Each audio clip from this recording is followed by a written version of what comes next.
let's think about thinking. Rene Descartes has said, "I think, therefore I am." This quote demonstrates the importance of thinking. It essentially means that we human beings are primarily our thoughts. It is the most important aspect of our existence.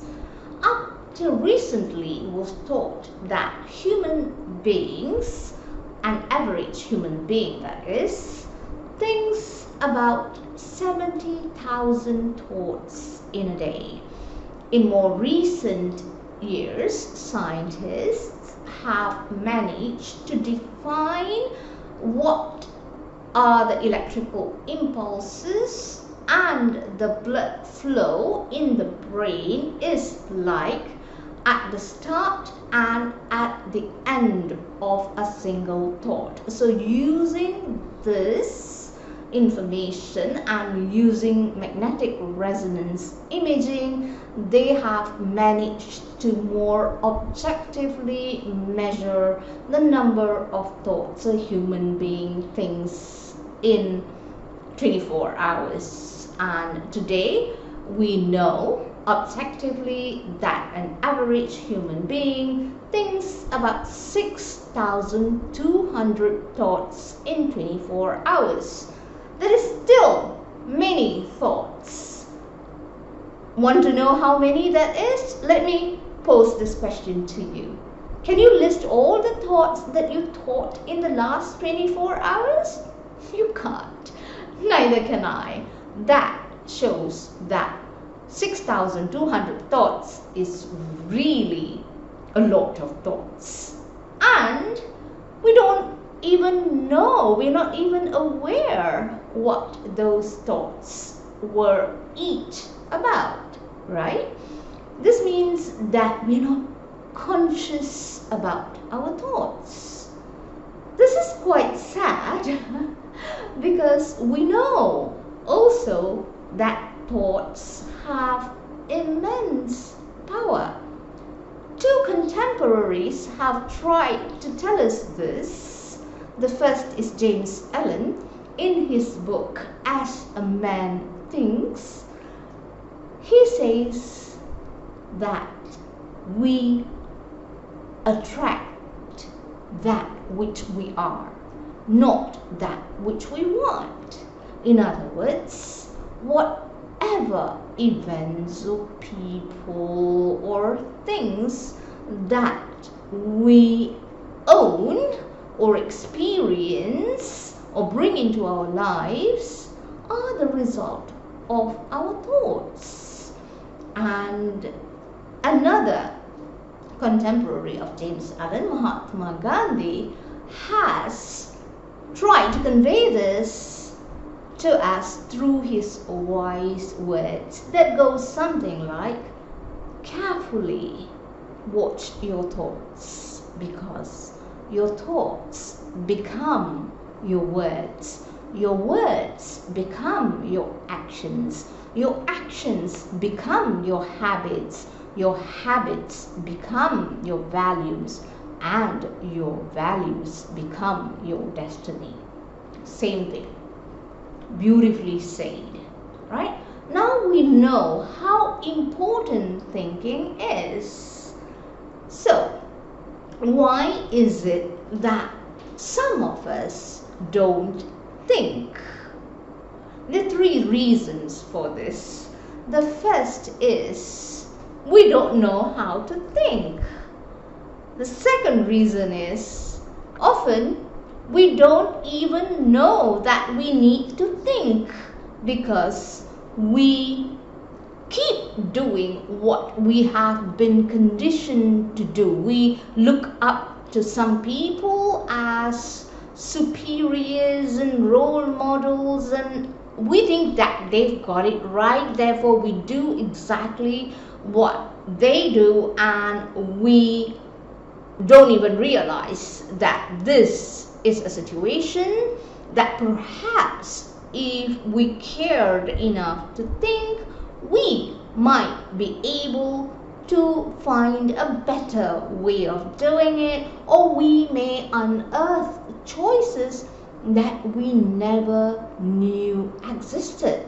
Okay, so the first is because we don't know how to think. The second is because we don't even know that we need to think. Okay, maybe I should have ordered it in reverse, right? The first is we don't even know that we need to think. The second is we don't know how to think.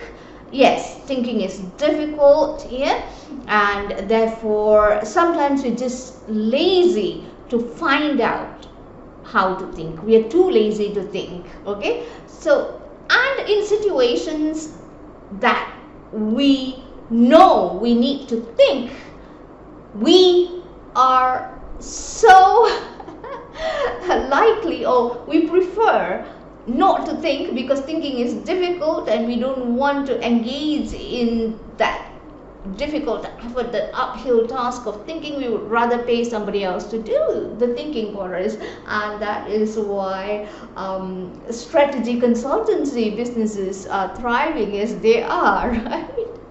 Yeah, no offense to anyone, sometimes I am too lazy to think too. Yeah, so remember, sometimes I may sound a little too critical, but as I have established before, all of these information and knowledge that I'm sharing is something that I discovered through experience, and therefore if there is anything critical in what I convey, it is primarily self-directed criticism. Yeah, so yeah, the third thing is that they're simply too lazy to think, and therefore we would rather outsource the thinking to someone else or avoid it, right?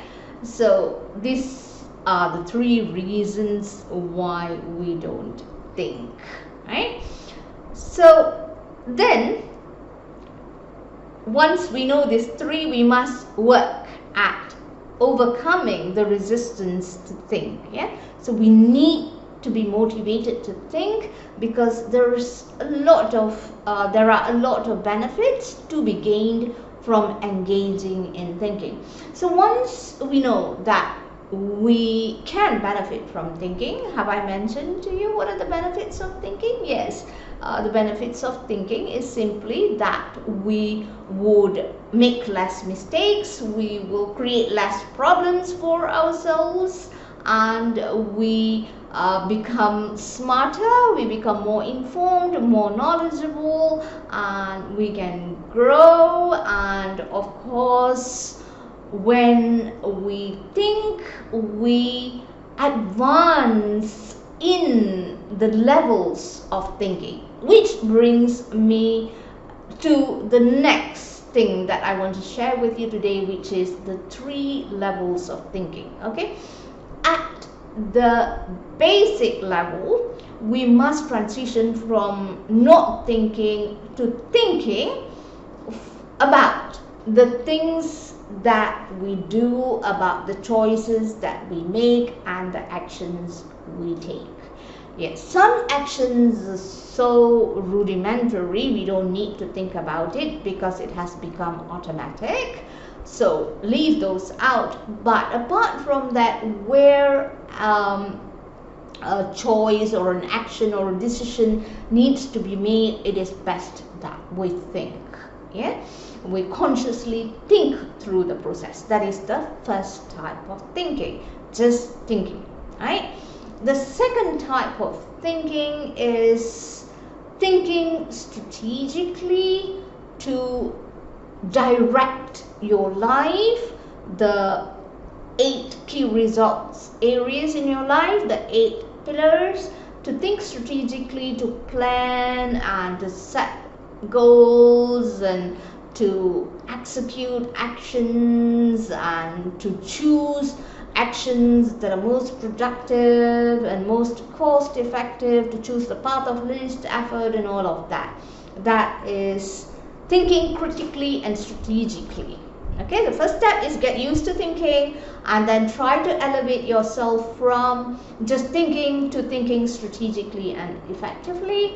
And the third level of thinking is thinking about your thinking. This is called metacognition, and this is really a powerful thing, and this was what was being referred to by Mahatma Gandhi when he said, carefully watch your thoughts. Yeah, so there is immense power in developing the ability to think about your thinking, because when you are able to constantly monitor your thinking, you can eliminate all forms of negative thoughts, all forms of self-deprecation or self-sabotage, and this would really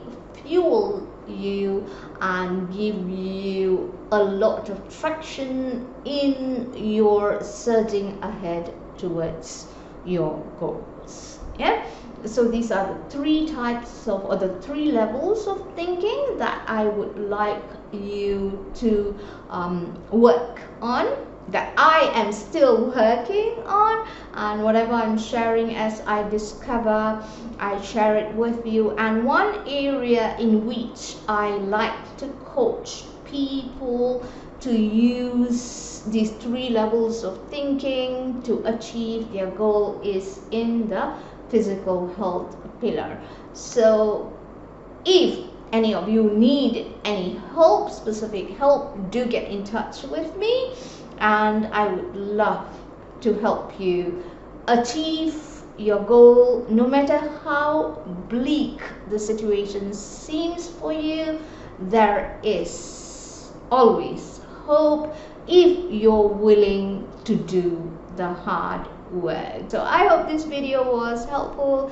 Continue watching, because in future videos I will get into the three types of thinking, the three levels of thinking in greater detail. Great talking to you today. See you again real soon.